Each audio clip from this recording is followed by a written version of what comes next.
Buenos días, queridos hermanos. Para mí es un privilegio, un honor poder estar en esta mañana junto con ustedes en su culto dominical, en este día del Señor que Él ha separado para que le adoremos, le cantemos y sobre todo escuchemos su palabra. Reciban un saludo fraterno de nuestra iglesia en la parroquia de Yaruquí. Hemos venido por dos razones. Está aquí nuestro consejo pastoral de la iglesia, falta uno, pero estamos 4 de los 5 pastores que tiene nuestra iglesia, y el propósito tiene que ver con dos cosas. Uno, porque formalmente recibimos una carta a través del pastor de la iglesia y por la secretaría de poder caminar juntos. Y al final voy a aclarar qué significa esto. Y segundo, porque queremos conocerlos, ¿no? Y también que algún momento puedan estar en nuestra iglesia para que nos conozcan y poder crecer juntos. Estoy feliz por conocerles, ver que el Señor en estos sectores sigue a través de la predicación fiel del Evangelio, alcanzando a sus escogidos. Y también creemos que al tener contacto con otras iglesias hermanas, tenemos la fortaleza de poderle hacerle frente al diablo. Los enemigos del Evangelio se unen para luchar contra el Evangelio. Nosotros tenemos que unirnos para que el Evangelio avance. Y eso es. El día de hoy, de acuerdo a una organización mundial que se llama Barna, que hace investigaciones a nivel mundial, el número de iglesias independientes en todo sentido está en creciente. Eso quiere decir que las denominaciones cada vez más pierden influencia y pierden estabilidad. Y las iglesias independientes como tal siguen en una crecida sin parar, especialmente en Estados Unidos, y este fenómeno se va a repetir a lo largo de todo el mundo. Sin embargo, nosotros creemos en la autonomía de la iglesia, y yo quiero, antes de empezar el sermón, explicar algunos principios eclesiológicos, porque ustedes deben entender por qué o qué significa que caminemos juntos. En primer lugar, no creemos en las denominaciones, porque bíblicamente las denominaciones, en muchos de los casos, los presidentes se vuelven minis papas, o sea, acumulan todo el poder y llega a ser como: yo soy pastor de 5 o 6 iglesias y el único quien hace eso es Roma. Nosotros no. Roma reclama jurisdicción en todas las iglesias. La pelea de la iglesia cristiana, de la iglesia en el siglo VI fue precisamente eso. Roma reclamaba que ella era autoridad aún sobre las iglesias del oriente, de Egipto, las iglesias coptas, etc. Y cuando los hermanos dijeron: está bien, tú eres obispo, eres pastor en Roma, pero no en todo el mundo. Y Roma siguió con esta pretensión, se unió con la política, y hoy vemos una de las cosas más horribles y espantosas de la eclesiología: pensar que un pastor tiene autoridad en todas las iglesias. Y esto, muchas veces las denominaciones han caído en esto que yo lo llamo los mini papas, que aunque no son el catolicismo papal, pero reclaman eso. Así que olvídese que nosotros como iglesia local vamos a querer imponer alguna idea o alguna, más que una idea, tomar decisiones que les corresponde a los miembros de esta iglesia con los oficiales de esta iglesia, que son los pastores o los diáconos que tenga la iglesia. ¿Entiende esto? Primera cosa, porque creemos fielmente en una eclesiología sana. Segundo, el acompañamiento significa que aunque la iglesia tiene autonomía, necesitamos caminar juntos con hermanos que creen lo mismo, que tienen el mismo sentido de misión, el mismo sentido de avanzar el reino de Dios en esta tierra, a través de unir fuerzas para plantar iglesias, para crecer juntos, para poder compartirnos materiales y estudios, para poder edificar y que la iglesia pueda crecer. Esa es la idea de acompañarnos. No es la idea de que ahora viene un grupo de hermanos a tomar decisiones que les corresponde a ustedes. Eso se llama ser papistas. Y el papismo debe ser condenado en cualquier lugar y en cualquier iglesia. Es la razón porque una iglesia también tiene que tener varios pastores. Porque luego el pastor se puede convertir también en un mini papa dentro de la iglesia.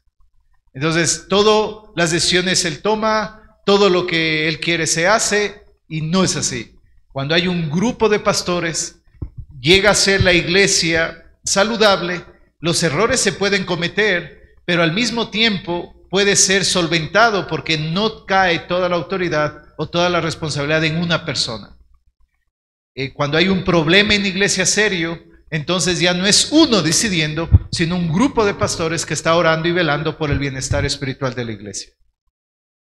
También significa, hermanos, y nuestro deseo es que lo que Dios nos ha permitido tener como iglesia local, poder darles a tal motivo que ustedes también puedan ser beneficiados de lo que el Señor ha hecho con nosotros. Pero eso no significa que solo ustedes van a aprender de nosotros, sino también nosotros de ustedes. Creemos que una iglesia bíblica no es una iglesia por el número de miembros. Pueden ser muy pocos miembros, los necesarios para establecer una iglesia, o puede ser muchos miembros, igual es la iglesia de Cristo donde esté. ¿Cómo se conforma una iglesia? Por miembros y por oficiales de la iglesia. Los dos únicos oficiales que la Biblia nos autoriza que hayan son pastores, ancianos u obispos y diáconos. Estos oficiales de la iglesia, más los miembros de la iglesia, conforman la iglesia. Donde no hay pastores, los oficiales, y donde no hay miembros, no hay iglesia. Puede ser un grupo pequeño, puede ser un grupo de estudio, puede ser cualquier otra cosa, pero no la iglesia como Dios ha determinado. También, hermanos, quiero dejar un claro precedente que nosotros también estamos apoyando, guiando y fortaleciendo otras iglesias que consideramos a iglesias hermanas. ¿Qué consideramos a iglesias hermanas? Iglesias que se alinean a un enfoque bíblico y teológico y eclesiológico, e iglesias que quieren caminar juntos para alcanzar propósitos más superiores de lo que el Señor nos ha ordenado. Si tenemos todo claro esto, hermanos, y yo sé que lo tienen claro, o capaz que con lo que les estoy diciendo se está reforzando lo que alguna vez se explicó en alguna reunión aquí, la idea es crecer juntos, edificarnos juntos a través de capacitaciones, a través de entrenar otros hombres, a través de compartir materiales en las que puedan ayudar tanto para la familia como para los que están en el liderazgo, y también poder rendir cuentas a otros hermanos de la vida espiritual como estamos llevando, especialmente de los oficiales de la iglesia. Cuando las iglesias caminan completamente solas y cae uno de sus oficiales, la iglesia queda completamente desquebrajada. Pero cuando hay iglesias que son autónomas, como creemos bíblicamente, cada iglesia es autónoma, pero uno de sus oficiales cae, al tener hermanos caminando con ellos, pueden ayudar a la restauración de esa iglesia. Ese es diferente. Así que, queridos hermanos, esa es la razón y el motivo por la cual estamos con ustedes y estamos felices de compartir este tiempo con ustedes. Nuestra iglesia va a celebrar una asamblea probablemente el próximo día domingo, y se va a leer formalmente la carta que la iglesia ha mandado, y nosotros, como en el consejo pastoral, hemos dado el visto bueno y queremos decir, sí queremos caminar con ustedes. Así que algunos de estos hermanos pastores los van a ver, y otros hermanos que Dios les ha dado capacidades de la enseñanza, conocimiento, para que puedan aprovecharse de esos recursos y esta iglesia pueda crecer más y establecer nuevas iglesias, etcétera, etcétera. Esa es la idea, hermanos. No soñamos con otra cosa que no sea el plantar nuevas iglesias bíblicas con una teología sana, con una eclesiología sana y con familias que también sean saludablemente en cual puedan estar al frente de esas iglesias. Así que, hermanos, ese es el motivo de nuestra visita. Ese es el motivo de estar con ustedes. Ese es el motivo de poder acompañarles y conocerles y saludarles. Así que con este preámbulo quiero abrir la Biblia en Primera de Timoteo, el capítulo 3. Y antes de leer Primera de Timoteo, quiero explicarles, queridos hermanos, que el Señor no nos ha dejado desprovistos de consejo para poder edificar a la iglesia. ¿Me entiende esto? El Nuevo Testamento tiene 3 cartas por excelencia pastorales. Y algunos cuando escuchan esta palabra pastoral piensan que se están refiriendo exclusivamente para los pastores. No. Cartas pastorales tiene que ver cómo administrar la iglesia a través de los pastores. Esto es la idea de las cartas pastorales. Y Pablo, de todos los discípulos que formó Pablo y todos los pastores que formó Pablo, su hijo por excelencia, Timoteo. De hecho, en todas las epístolas, Pablo menciona a Timoteo. Inclusive, en el libro de Hebreos, que algunos lo adjudican a Pablo, yo personalmente también me inclino por esa idea, aunque no estamos seguros quién escribió Hebreos, aún en Hebreos es mencionado Timoteo. Y Timoteo era un joven pastor que fue criado por una madre judía y un padre completamente pagano, no era cristiano, no era judío, no tenía el conocimiento, pero este joven fue educado bajo la tutela de su abuela y de su madre. Aquí el trabajo de las madres es trascendental, que pueden marcar la vida de sus hijos. Y Pablo, que prácticamente elogia a Timoteo de su carácter, cuando Timoteo es puesto frente de la iglesia, Pablo escribe cartas pastorales para que la iglesia pueda ser edificada de una manera en que puedan seguirse esos principios a través de toda la historia y en todas las iglesias. Ese es el propósito de las cartas pastorales. Cómo yo, como uno de los pastores de la iglesia, podemos administrar la iglesia. Y la iglesia debe administrar la disciplina, debe administrar los miembros, debe administrar los sacramentos o los ritos como el bautismo y la cena del Señor. Tiene que administrar cómo vamos a manejar los asuntos de la prédica. Todas esas cosas que tienen que ver con la administración de la iglesia, Pablo le dice a Timoteo, de esa manera tú vas a hacerlo. Y es la razón porque tanto Primera de Timoteo, Segunda de Timoteo y Tito tienen el propósito de mirar estos principios y cómo aplicarlos en la vida de la iglesia. La iglesia tiene autoridad sobre cada miembro de su iglesia en términos espirituales, morales y eclesiásticos. Una iglesia saludable es una iglesia que entiende bien su membresía. Cuando no entendemos la membresía de la iglesia, entonces la iglesia pierde autoridad para legislar y para administrar bíblicamente a sus miembros. Hay miembros de iglesia que pueden decir, en mi vida no se metan. Esta es una idea errónea. La iglesia tiene autoridad para meterse en tu vida, porque tú públicamente aceptaste unirte al cuerpo de Cristo, y este cuerpo de Cristo tiene que administrar y tienes que rendir cuentas. Pablo le dice en estas 3 epístolas, tanto a Timoteo como a Tito, la forma en que la iglesia debe ser administrada. Y esa es la forma. Pero quiero resaltar, ¿qué es la iglesia en sí mismo? Y Primera de Timoteo, capítulo 3, el verso 14 y 15, lo dice así, y esto me voy a detener, hermanos, para explicar qué es lo que Pablo quiere hablar con respecto a esto. Te escribo estas cosas esperando ir a verte pronto. Probablemente Pablo estaba a pocas semanas o a pocos meses, gracias hermana, de morir, probablemente semanas ya para morir. Y le dice: pero en caso de que me tarde, te escribo para que sepas cómo conducirte. Ojo, la palabra griega que utiliza Pablo aquí en el Nuevo Testamento, conducirte, es la palabra administrar. ¿Cómo tienes que administrar? En la casa de Dios, que es la iglesia del Dios vivo, columna y sostén de la verdad. Yo quiero que se grabe que aquí hay tres ideas claras.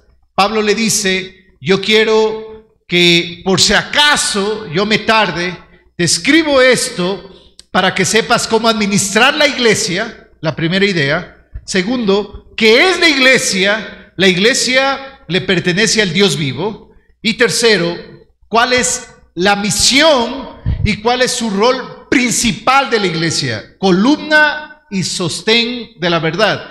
En la versión NBI dice columna y fundamento de la verdad. En otras versiones dice columna y fuente de la verdad. Estas tres ideas, todo miembro de una iglesia bíblica tiene que tenerla clara. No administramos la iglesia como si fuera una empresa. No administramos la iglesia como si fuera mi negocio.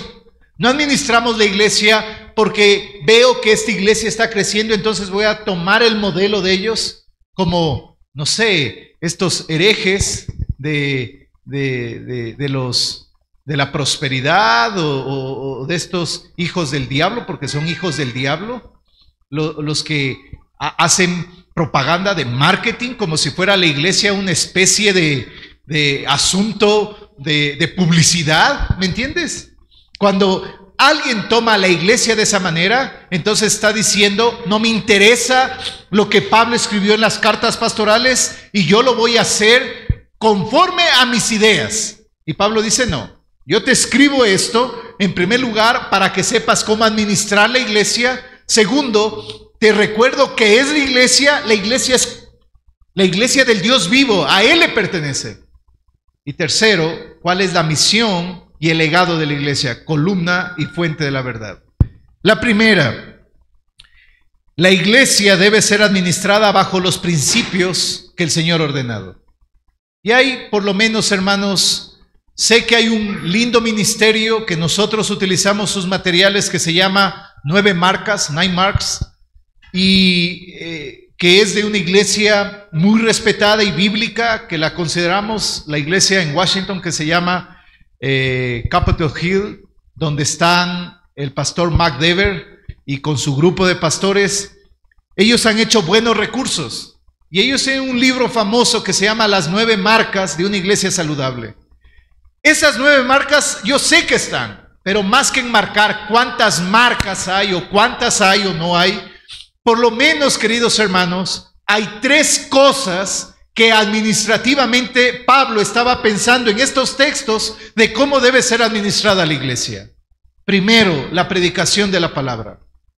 Pablo repite en las epístolas pastorales 19 veces la palabra: sé fiel en la predicación. Una iglesia no es exitosa porque crece de manera desmedida en sus números de miembros. Claro, debe haber crecimiento en número de miembros. Esto es natural. Pero la iglesia crece cuando a través de la palabra nuestros miembros son santificados. O sea, John Bunyan, el famoso escritor del libro del Progreso del Peregrino, decía que el éxito de la predicación de la palabra es cuando hay vidas transformadas por el evangelio. O sea, si aquí somos 50 miembros, 30 miembros, 35 miembros, pero de esos 35 solo 2 son verdaderamente convertidos, por más que crezcamos a 100, a 200, no tiene éxito esta iglesia. El éxito en términos pastorales es cuando es administrada correctamente la palabra de Dios, y eso significa y se evidencia materialmente en vidas santificadas y transformadas. O sea que si luego de escuchar constantemente el Evangelio, nuestras familias, nuestros matrimonios, mi vida personal, no ha habido un cambio genuino, déjame decirte que hemos perdido el tiempo. Y Pablo está pensando en administrar la iglesia, en primer lugar, la predicación de la palabra. Si la palabra de Dios no es predicada de manera correcta, bíblicamente, exegéticamente, expositivamente, y cada vez tomamos temas porque a mí me parece bonito un tema, o algunos toman esta idea de que, bueno, la iglesia está pasando problemas de matrimonios, vamos a predicarle de matrimonios. La iglesia está pasando problemas financieros, vamos a predicarle problemas. No, hermanos. ¿Quieres estar en una iglesia bíblica? ¿Realmente? Muchas prédicas no van a tener nada que ver con tu vida personal en el momento que estás pasando. Todo el consejo de Dios te va a servir cualquier momento y en cualquier etapa de tu vida. Eso grábate. No es que la palabra me llegó porque estoy pasando este problema y entonces justo el pastor predicó algo que tenía que ver con mi problema. No. El consejo de Dios siempre va a ser útil y bueno en cualquier tiempo, sea que sea en este momento particular en mi vida o no. Dice el texto, para que sepas conducirte en la casa de Dios. Pablo está pensando bíblicamente, exegéticamente, luego de hacer un examen exegético de estas cartas, para mí en tres cosas: la administración de la palabra, la administración de la disciplina. Un miembro de iglesia que no se somete a la disciplina de la palabra del Señor y a la disciplina de su consejo, va a haber problemas. ¿Entiende? Usted lo puede mirar en toda la vida de personas rebeldes y que dicen, yo hago con mi vida como yo quiero. Eso no funciona en una iglesia bíblica. En una iglesia bíblica funciona en que yo predispongo mi mente y mi corazón para someterme a la disciplina de la palabra de Dios. Y algunos creen que la palabra disciplina tiene que ver exclusivamente con un asunto punitario, con un asunto de juicio, con un asunto de castigo. Y la palabra disciplina en el Nuevo Testamento tiene que ver con un asunto de discipulado. Tiene que ver con un asunto de acompañamiento, de rendir cuentas, de decir, ¿sabes qué? Así está mi vida. ¿Cómo puedo yo edificar mejor a través de la palabra de Dios mi vida? Pablo está pensando en administrar correctamente la palabra de Dios, administrar correctamente lo que es la disciplina. Y tercero, Pablo está pensando en la administración de cómo deben ser los oficiales de la iglesia. Hermanos, mi mayor trabajo como pastor y de todos los pastores de nuestra iglesia es que nuestra vida esté santificada. Algunos creen que el trabajo mayor del pastor es estar ocupado haciendo consejerías. El mayor trabajo, yo hago mejor a mi congregación cuando mi vida está alineada a los propósitos y al carácter que Dios demanda que yo tenga. Es la razón que tanto en Tito y en Timoteo repite las cualidades y el carácter que deben tener los oficiales, tanto diáconos como pastores. Y hermanos, no hay ni tela de duda, ni un solo cabello de los más delgados para proponer o aspirar que las mujeres puedan estar en el ministerio pastoral. No hay ningún tipo de chance. Por si acaso una hermana empoderada, contaminada con el feminismo progresista del día de hoy, pensar que, ¿y por qué una hermana no puede ser pastora? Es que el problema no es un asunto de capacidad, es un asunto de administración como Dios lo dijo. ¿Entiende esto? ¿Por qué yo no puedo ser embarazado? Porque bueno, la providencia así lo creó.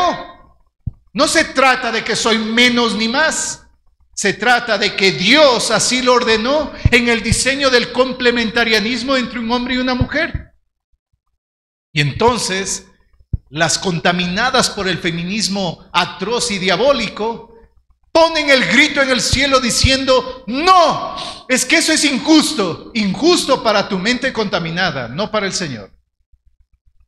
Dios, cuando le dijo a Pablo, el Espíritu Santo, que plenariamente y verbalmente fue inspirado estos textos y toda la Escritura, le dijo, muy bien, la iglesia debes administrarla así. Pablo lo dice en su carta, la administración de la palabra, la administración de la disciplina y la administración de cómo y quién debe dirigir la iglesia. Hermanos, ustedes cuando elijan a otro pastor y que haya un cuerpo pastoral o que tengan la necesidad de poner otro pastor, no es el que mejor me cae. No, hagamos una votación como si esto fuera una asamblea. No. Los mismos pastores van a mirar qué hombres tienen cualidades de acuerdo a estas cualidades. La iglesia se pone en oración y la iglesia dice, sí, reconocemos en este hombre las cualidades que nos dice Primera de Timoteo 3 y Tito capítulo 1. No es un asunto de, ¿y ahora quién va a hacer más campaña? El más carismático, el que habla mejor. No, hermanos, esto no tiene nada que ver con el carisma de alguien. Esto tiene que ver con carácter. Y Pablo está pensando, condúcete en la iglesia, administra la iglesia en estas tres ideas esenciales. ¿Está claro el primer punto? Espero que sí. 2. Pablo dice, ¿qué es la iglesia? ¿Qué es la iglesia? Le pone este artículo del Dios vivo. Este del es un artículo genitivo que significa un artículo de pertenencia, de origen y de pertenencia. O sea, la iglesia no es del consejo pastoral. La iglesia no es de los fundadores porque algunos hermanos dicen, yo puse la piedra, esa es mi iglesia. No es la iglesia tuya. Así hayas puesto 1, 20, 50 piedras y todos los cementos y hayas donado todo. Quítate esa tontería de tu cabeza. La iglesia le pertenece a uno solo y no lo comparte con nadie. Esto se llama un genitivo individualizado. Significa, un artículo individualizado. Le pertenece, podríamos traducir, la iglesia que es del único, del Dios vivo. La iglesia solo le pertenece a uno, hermano. Es de Dios. Y Dios saca, pone y hace de acuerdo a sus santos decretos y su santa providencia tal cosa. Nosotros los llegamos a conocer a ustedes por la santa providencia. Ni ustedes nos buscaron, ni nosotros, sino que el Señor nos puso en el camino y Dios permitió que de esa manera podamos crecer, porque la iglesia le pertenece a Él. Y cuando digo que le pertenece a Él, entonces, como estaba explicando el hermano en la escuela bíblica, parte de la reverencia es hacer lo que Él me dice, no lo que yo crea. No, es que, a ver, pastor, ¿y saben qué?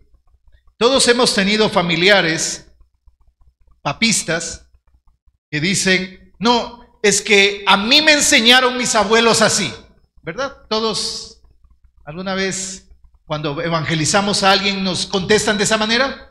Sí, alguna vez nos contestan de esa manera. Pero también hay cristianos evangélicos que dicen, no, es que nuestra iglesia tiene esta tradición o esta costumbre. Pero es que esa tradición, esa costumbre no es bíblica, punto y se acabó. No debería ser un conflicto para nosotros ajustarnos al principio bíblico. Si algo que estamos haciendo no está porque al que le pertenece no lo dice, lo tenemos que cambiar. ¿Entiende? No, es que nosotros lo hacemos así porque, ¿qué importa que no diga la Biblia? ¿Qué importa que no diga esto la Escritura? Nosotros lo hacemos porque así nos gusta. Es que no te pertenece esto.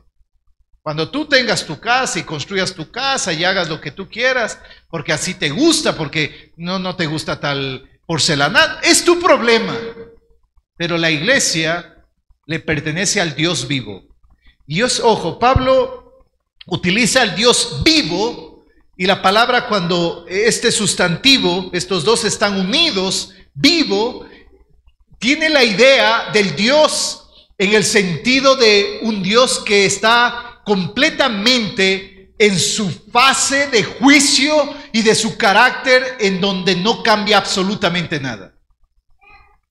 Dios no es como nuestros políticos que están de acuerdo al momento de la circunstancia, sino que nuestro Dios es completamente lo que nosotros llamamos en teología, que no tiene ningún cambio, es inmutable en todo su carácter y tiene su aciedad. Y significa esto que ninguno de los comportamientos externos o sentimientos externos pueden cambiar sus decisiones o alterar sus decisiones o modificar. Dios no tiene un plan B, no está mirando a ver si esto me funciona, no. El Dios vivo estableció tal cual como dijo en su palabra. Y usted, cuando piensa en la iglesia, debe pensar: a este Dios vivo le pertenece la iglesia. Y yo tengo que vivir de acuerdo a los principios de que Él ha dado.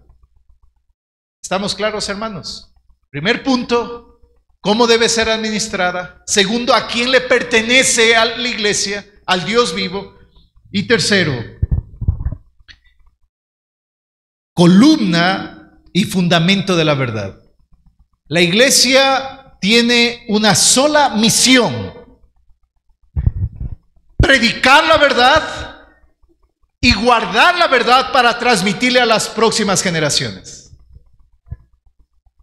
El problema de muchas iglesias es que no han valorado la obra del Espíritu Santo a lo largo de la iglesia y han querido construir una iglesia dándole espalda al Espíritu Santo de cómo ha obrado durante muchos años en la iglesia.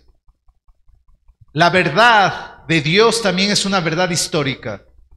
Sería pretencioso y orgulloso decir que nosotros, ahora en el 2020 y 21, hemos conocido toda la verdad de la teología y que los otros hermanos eran unos casi ignorantes y que no sabían la verdad. No, hermanos, la verdad siempre ha sido proclamada. Si bien es cierto, a medida de que la iglesia ha sido edificada, la verdad se ha ido profundizando, pero los principios de la verdad han sido custodiadas desde esa iglesia primitiva hasta nuestros días. ¿Por qué somos una iglesia apostólica? Porque predicamos lo que dijeron los apóstoles. ¿Por qué somos la iglesia universal y la verdadera iglesia universal? Porque seguimos lo que el Señor dijo en la primera iglesia del primer siglo. En términos reales e históricos, los católicos papistas no son los verdaderos católicos. Ellos son papistas. La verdadera iglesia católica y universal es aquella que sigue fielmente los principios apostólicos y la verdad heredada a lo largo de toda la historia. Pasó por los apóstoles, fue dado a los primeros pastores de la iglesia en el siglo II y III, llamados padres de la iglesia. Pasó a los grandes hombres de Dios como Agustín, luego a la prerreforma, a la reforma, a los puritanos, y toda esa verdad, si usted sigue un hilo de la historia, ha sido custodiada la verdad y transmitida fielmente a lo largo de la historia. Cuando me dice, ¿cuándo nació su iglesia? Nació con Cristo nuestra iglesia. No cuando vinieron los gringos misioneros a fundar una iglesia. Eso grábese. Cuando usted le pregunte, oye, ¿tu iglesia desde cuándo existe? Desde Cristo. No tenemos otra iglesia. No somos otra especie de una iglesia media extraña. No. Somos la iglesia que es el fundamento y la columna de la verdad, la misma que fue transmitida por los apóstoles y que el Señor es el mismo originador, fundador, ideador y el dueño de esta iglesia. Antes, esta iglesia en el Antiguo Testamento estaba bajo Israel, sin duda. Israel tenía la misión de ser luz a las naciones, pero nosotros somos la continuidad de este pueblo. Es la razón, queridos hermanos, que en Primera de Pedro, capítulo 2, el verso 9, es un texto famoso, hermanos. que debe ser conectado con columna y baluarte de la verdad. Nosotros somos los herederos de la iglesia desde el mismo Génesis. Por eso Pedro dice, pero ustedes son linaje escogido, real sacerdocio, nación santa, pueblo adquirido para posesión de Dios, a fin de que anuncien las virtudes de aquel que los llamó de las tinieblas a la luz admirable. Ustedes en otro tiempo no eran pueblo, pero ahora ustedes son pueblo de Dios, que no habían recibido misericordia, pero ahora tienen la misericordia. Todos estos títulos se le dio a Israel en el Antiguo Testamento, y todos estos títulos en Cristo le pertenecen ahora a la iglesia. ¿O a quién está hablando Pedro? A la iglesia está hablando Pedro.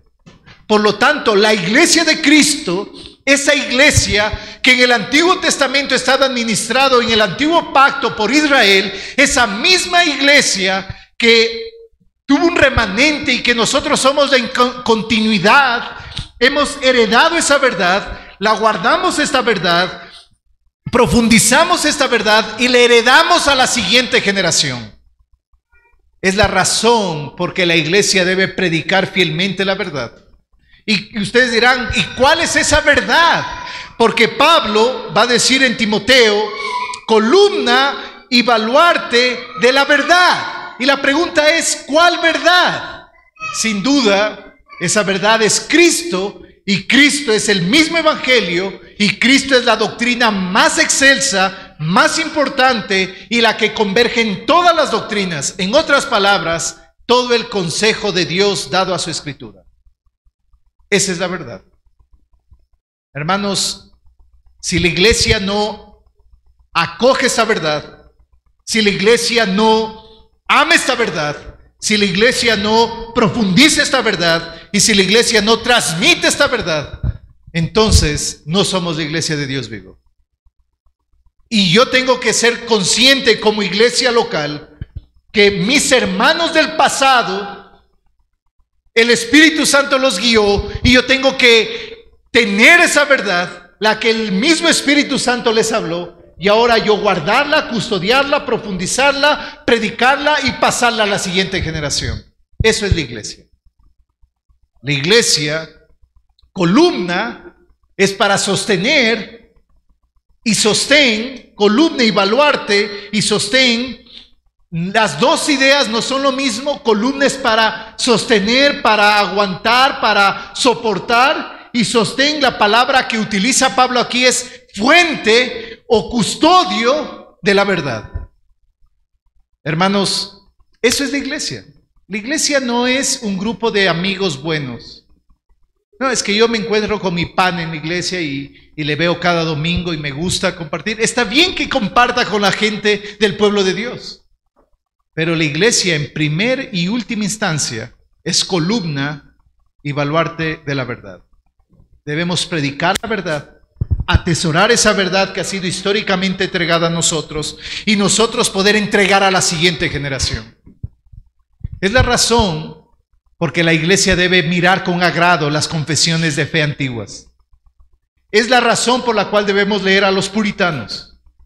Es la razón por la cual debemos leer a los reformadores. Es la razón por la cual le debemos leer a los padres de la iglesia. Y cuando digo padres de la iglesia, no me estoy refiriendo al cura de la zona, sino a los escritores de los 5 primeros siglos. Es la razón que debemos ir a la fuente de esa verdad, que es la misma escritura y el consejo apostólico. Si la verdad no es predicada, no es custodiada, no es anunciada, no es profundizada, no vamos a transmitir a la siguiente generación. ¿Y saben lo que va a pasar? Lo que está pasando hoy con miles de iglesias. No me interesa. Ponen pastoras, cantan lo que les da la gana, no analizan en absoluto lo que cantan. Es que me gusta, es movidito, mi ritmo está agradable. Bueno, si quieres moverte el cuerpo, anda a una discoteca, anda a lo que sea, pero no, la iglesia no es eso. ¿Me entiende? No, es que, no, pastor, es que una vez una hermana en nuestra iglesia dijo, la iglesia canta como funeral. No, el problema es que su espíritu es funeral, no es la iglesia. ¿Me entiendes? La iglesia no está para entretener. La iglesia no está para hacer un circo y decir, espero que la gente esté contenta y entonces mido mi éxito. No, medimos nuestro éxito por vidas santificadas, por administrar bien la iglesia y por predicar correctamente. El resto, hermano, si hacemos esto, el Señor va a añadir. Claro, toca ir a predicar, hermano. ¿Pero qué vas a predicar? La verdad, el verdadero evangelio. ¿Qué vas a predicar? Lo que dice la Escritura.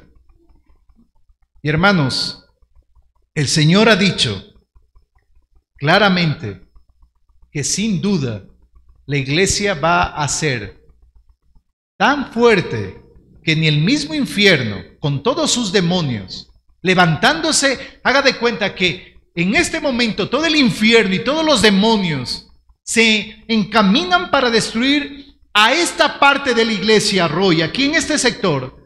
La promesa del Señor es que no podrá hacer eso nadie, porque ni el mismo infierno podrá prevalecer contra ella.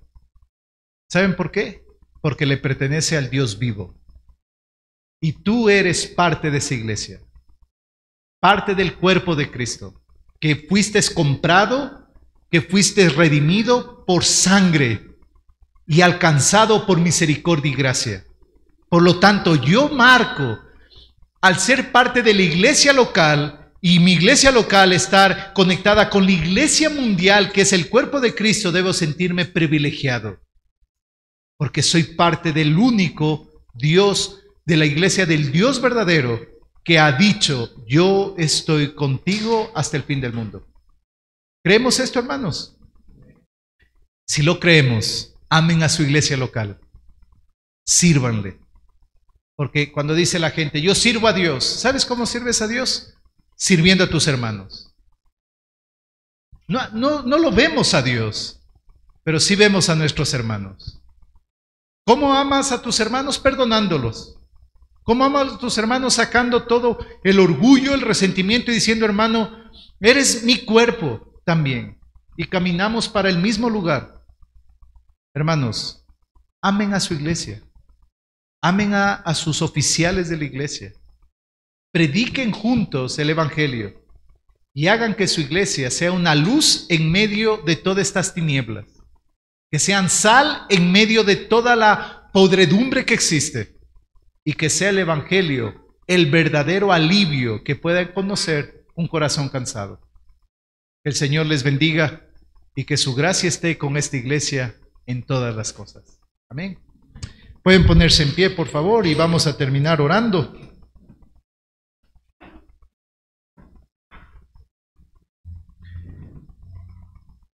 Mi Padre que estás en los cielos, al escuchar tu palabra y al saber el consejo de tu palabra, somos sacudidos y somos puestos donde debemos estar. Te pido, Señor, que nos des no solo el deseo de hacer las cosas bien, sino la sabiduría para hacer las cosas bien. Permite que esta iglesia, con todos sus miembros, puedan hacer lo que tú nos has ordenado. Bendice a mis hermanos, bendice a sus hogares, bendice al cuerpo de oficiales de esta iglesia, y que realmente esta iglesia pueda ser de luz y sal y bendición para todo el lugar que ellos en donde se encuentran. Señor, pido por favor, bajo la promesa que tú nos has dicho, que al ser fieles a lo que tú nos has ordenado, tú también vas a suplir nuestras necesidades y vas a ser fiel como siempre lo has sido.